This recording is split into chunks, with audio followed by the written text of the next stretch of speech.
Madame, Messieurs, c'est toujours un plaisir de vous retrouver sur Gabon 24. Avec moi, toujours dans le cadre du Forum de la fonction publique, Monsieur Marc Abégué. Il est inspecteur général des services au ministère de la fonction publique chargé du dialogue social. Monsieur l'inspecteur général, bienvenue sur ce plateau. Merci, c'est moi qui vous remercie pour m'avoir invité. Alors déjà, pour commencer, nous avons retenu qu'il y a 5 ateliers. Quelles sont les thématiques retenues et peut-être quelle est la méthode de travail retenue également pour ces ateliers-là? Sommairement, les 5 thématiques, vous avez l'amélioration du cadre juridique. Ensuite, vous avez l'amélioration de la gestion des ressources humaines. Troisièmement, vous avez la modernisation de la fonction publique, l'amélioration des conditions de travail des agents publics. Ensuite, l'amélioration de la formation des agents par le biais de l'amélioration des mises en stage. Voici grosso modo les 5 thématiques des 5 ateliers construits. Comment les partenaires sociaux, l'administration gabonaise pourront travailler durant ces 3 jours? Quelle est la méthodologie retenue? La méthodologie, dans le cadre préparatif de ce forum, il y a des objectifs, donc il y a des attendus du gouvernement à travers ce forum. Et c'est également, le forum est un cadre de dialogue social que nous avons avec les partenaires sociaux. Ce que nous voulons, c'est de poser les problématiques qui se posent aux différentes thématiques énoncées, ensuite attendre la contribution de tout un chacun et normalement des administratifs et des partenaires sociaux dans le cadre de l'amélioration à l'effet de proposer des pistes de solutions au gouvernement. Puisque vous avez évoqué les thématiques retenues dans le cadre de ce forum, qu'est-ce qui pourrait évoluer, notamment dans le cadre juridique? Comme ça, le dire simplement, vous savez, aujourd'hui nous avons la loi 1/2005, qui est le statut général de la fonction publique, qui est appliquée presque en partie, uniquement dans son volet de la mise à la retraite à 60 ans. Nous continuons à appliquer la loi 8/91, qui est le statut général des fonctionnaires, et la loi 3/88, qui fixe les conditions générales des emplois, de l'emploi des agents contractuels de l'État. Donc, il faut arriver à harmoniser un peu l'influence de ce cadre juridique, à l'adapter, à mieux collaborer ou à ne parler que d'une seule voix, de telle sorte, soit nous continuons à fonctionner avec le statut général de la fonction publique, avec la 8/91 et la 3/88, où on met un cadre absorbant qui intègre l'ensemble des aspects. Vous avez également évoqué la gestion des ressources humaines. Comment aujourd'hui, quelle est la vision du ministère de la fonction publique pour parvenir à une optimisation de la ressource humaine au niveau de l'administration publique? On remarque encore qu'il y a un problème de déploiement de l'agent public. Il y a des affectations, des sureffectifs dans certaines administrations pendant que d'autres souffrent de cadres compétents. Qu'est-ce qu'il faudra faire? C'est normal, hein? Si dans le cadre privé, on a évolué vers une gestion des emplois et des postes de travail, il faut bien que nous également, dans la fonction publique, nous allons vers cette dimension. Parce qu'on a beaucoup plus fait de la gestion administrative des agents d'État sans pour autant faire une gestion de ressources humaines au sens stricto sensu. Donc, il est important pour nous. Aujourd'hui, nous avons un gros projet cofinancé avec l'assistance de la Banque mondiale pour la mise en place du répertoire interministériel des emplois de l'État qui va nous permettre d'identifier l'ensemble des emplois transverses et les emplois spécifiques disponibles dans l'administration qui, in fine, va nous permettre d'établir des fiches de poste attachées à ces emplois qui permettra derrière de nous permettre d'avoir une cartographie globale de l'ensemble des postes de travail disponibles dans l'administration à l'effet d'éviter une situation. Aujourd'hui, on parle d'une fonction publique pléthorique. Pourquoi elle est pléthorique? Est-ce que c'est vrai ou pas? Nous avons des administrations en sureffectif, comme nous avons des administrations en sous-effectif. Donc, il faut arriver à matcher entre quels sont les postes réellement disponibles et les effectifs disponibles dans les administrations, voir les profils de compétences des agents et les profils de compétences exigés par les postes de travail. C'est toute cette réflexion à laquelle nous avons associé les partenaires sociaux.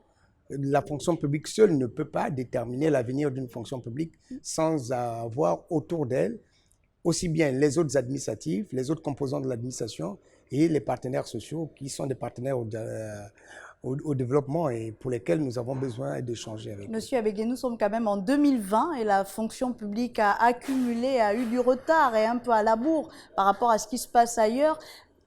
Est-ce que vous avez une deadline notamment mettre en pratique tout ce que vous évoquiez ici. Est-ce que déjà on a commencé à voir les conclusions du recensement biométrique qui a été fait, parce que qui visait également ce dont vous souleviez ici, ou est-ce qu'il faudrait attendre que le recrutement reprenne, parce qu'il y a eu gel de recrutement à la fonction publique, pour mettre le profil qu'il faut au poste qu'il faut? Ce qu'il faut d'abord dire, l'opération du recensement est une opération d'identification réelle des agents. C'est une photographie donc du niveau de personnel de l'État à un temps T donné. Vous avez bien écouté Madame le ministre ce matin. Elle va bientôt communiquer sur les résultats. Les éléments sont connus. On attend simplement la préparation de la mise en œuvre du rapport et le rendre public. Ensuite, derrière, le travail, comme je le disais tantôt, nous avons le répertoire interministériel des métiers de l'État gabonais qui sera bientôt mis à la disposition du gouvernement. Une fois que vous avez ce répertoire, qu'est-ce qu'on fait? Est-ce qu'on reprend les recrutements, ou est-ce qu'on se sépare des profils qui ne correspondent pas au poste précis? Lorsqu'on parle de recrutement, il faut d'abord chercher à savoir pourquoi on recrute dans la fonction publique. On recrute dans la fonction publique pour occuper quel emploi? Est-ce que c'est un emploi disponible ou un emploi non disponible? C'est ce à quoi nous voulons arriver. Parce que là, derrière le comptage physique des agents, mais il y a également une analyse dynamique et qualitative. Il faut chercher à connaître quelle est la qualité du personnel que nous avons. Est-ce que les personnels qui sont aujourd'hui en poste dans la fonction publique ont des profils adaptés pour occuper les emplois dans la fonction publique? Sinon pas, on sera obligé d'aller vers un renforcement de capacité pour permettre à ces agents. Donc, ce n'est pas une réforme à laquelle on peut donner une deadline. C'est un travail progressif, de longue haleine. Nous allons vers une modernisation, naturellement. Vous me permettez d'embrayer sur le troisième volet. La modernisation donc, de la fonction publique passe par le renouveau de ces outils de gestion. Quelles sont les stratégies d'ailleurs pour rendre cette fonction publique plus moderne? Parce qu'on sait encore qu'il y a certaines administrations où les fichiers ne sont pas numérisés, il y a certains travailleurs, certains agents de l'État qui n'ont pas de bureau. Comment on fait pour rendre l'administration moderne? Est-ce que c'est encore de gros mots, de beaux mots pour enjoliver un peu les problèmes qui minent l'administration aujourd'hui? Les problèmes qui minent l'administration gabonaise concernent l'ensemble des agents publics. Parce que c'est nous qui travaillons pour l'administration. L'État nous paye pour rendre un service public de qualité. Lorsque nous demandons à avoir des meilleures conditions de travail, il faut d'abord que l'agent public prenne conscience dans quelles conditions de travail il s'y trouve, et comment améliorer le cadre du travail dans lequel il exerce. Et c'est toutes ces questions qui sont évoquées. Vous allez voir dans la thématique 4, il y a des aspects liés à la dématérialisation. Est-ce que nous allons à une dématérialisation tout azimut des procédures de gestion, pour à l'effet donc de réduire également l'impact des surcoûts des fournitures sur l'administration? Ce sont des aspects donc de modernisation qui seront évoqués. Et là, nous avons besoin de tout le monde. On a besoin des informaticiens, on a besoin que les partenaires sociaux expriment.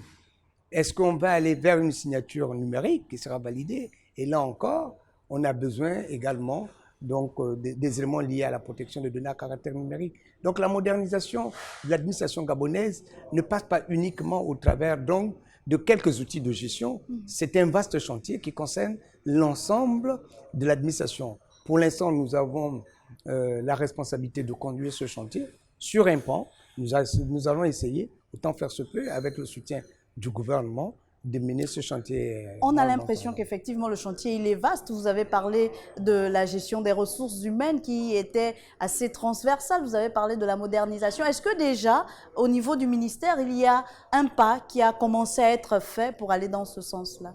Mais bien sûr, nous sommes en train de travailler dessus. Il y a des aspects liés au cadre organique. Il y a beaucoup de chantiers parce que est-ce qu'aujourd'hui, au niveau de, je prends un exemple, au niveau de votre structure, est-ce qu'aujourd'hui on peut dire quel est le cadre organique réel de votre structure? Avec combien de personnel Gabon 24 doit fonctionner de façon optimale? Et quels sont les profils de compétences qu'il faut à Gabon 24 pour fonctionner de façon optimale? Donc c'est ce cadre-là. Bien sûr, donc nous avons besoin également des responsables de ces unités administratives de nous dire voici le cadre normatif qui sied à notre fonctionnement, voici les profils de compétences que nous voulons, afin d'orienter une gestion proactive du recrutement. Une fois on a ce cadre-là, une fois on arrive à déterminer qui doit faire quoi, à quel niveau, qu'est-ce qu'on fait? La suite, c'est quoi après ce forum? Ben, après ce forum, c'est de regarder, nous avons des effectifs pour lesquels l'État s'est déjà engagé à recruter, qui sont disponibles dans l'administration.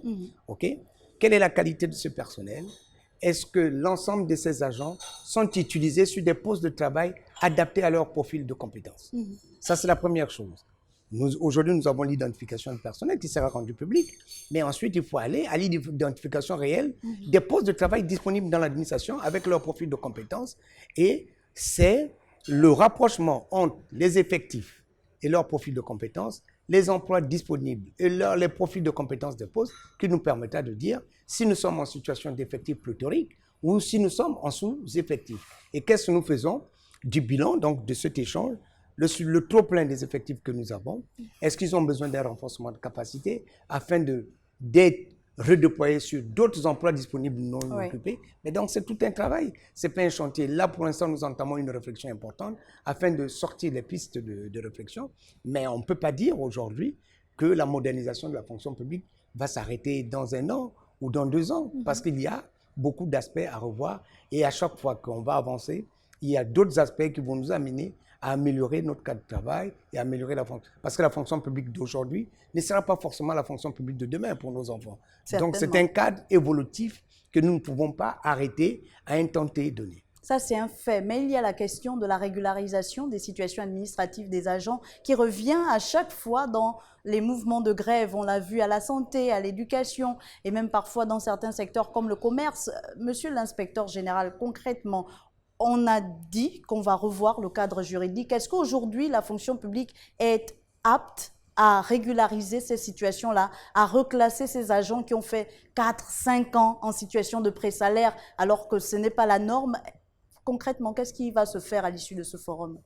Nous avons les régularisations des situations administratives, sauf si je me trompe, ne concernent pas que la remise à plat donc, des recrutements. Nous avons également les situations administratives. Il faut d'abord, pour mieux cerner cette problématique, pourquoi nous sommes arrivés au gel des situations administratives. C'est parce que on ne peut pas continuer à recruter à tout va, faire uniquement des reclassements. Aujourd'hui, comme on l'a dit, on a constaté, on organise des concours sans l'avis de la fonction publique. Qu'est-ce que l'administration fait dans ce genre de cas? Permettez que je termine sur ce volet. Lorsqu'on organise un concours, le concours administratif ou le concours professionnel est une notion pour permettre à un agent public de renforcer ses capacités professionnelles à l'effet d'occuper un autre emploi public. Donc, lorsqu'on organise des concours, il faut savoir que l'agent public, au sortir de sa formation, il y a un emploi disponible qu'il doit venir occuper. OK? Donc, si on constate qu'il y a des concours qui sont organisés à l'emporte-pièce, on envoie en stage des agents sans connaître réellement le besoin, ben, il peut poser des problèmes que lorsque les agents reviennent, finalement, on constate que les agents vont en stage uniquement que pour avoir un reclassement, donc l'amélioration de leur situation administrative, mais pas leur situation professionnelle. Mais donc le problème se pose toujours au niveau de l'administration et de ceux qui en vont en stage, parce que c'est en réalité la hiérarchie. Voilà. À ce moment-là, est-ce qu'il n'y a pas des sanctions qui devraient suivre? Le problème n'est pas tant tel de station, c'est à l'effet donc d'établir un dialogue de gestion entre nous, fonction publique, qui avons la responsabilité de conduire la politique en matière de gestion des ressources humaines de l'État et les administrations sectorielles pour répondre au mieux à leurs besoins. Ça voudrait dire que leurs besoins doivent être optimisés en tenant compte des missions. Ça voudrait dire qu'on a besoin de recruter, si le gouvernement a confié à une administration sectorielle donnée, des nouvelles missions pour lesquelles ils n'ont pas les ressources humaines adaptées pour réaliser les objectifs attachés à cette mission. Là, on peut demander à la fonction publique, nous avons une nouvelle mission, nous n'avons pas les profils de compétences qu'il faut pour réaliser cette mission. Là, à partir de cet instant, on peut lancer un concours de recrutement à l'effet d'avoir des profils disponibles. Merci. Maintenant, il peut y avoir des profils disponibles dans l'administration et là, on peut solliciter des redéploiements en tant que de besoin. Merci à vous, monsieur Marc Abégué. Je rappelle que vous êtes donc inspecteur général des services au ministère de la fonction publique, chargé du dialogue social. Nous étions là dans le cadre de ce forum organisé par la fonction publique. Merci.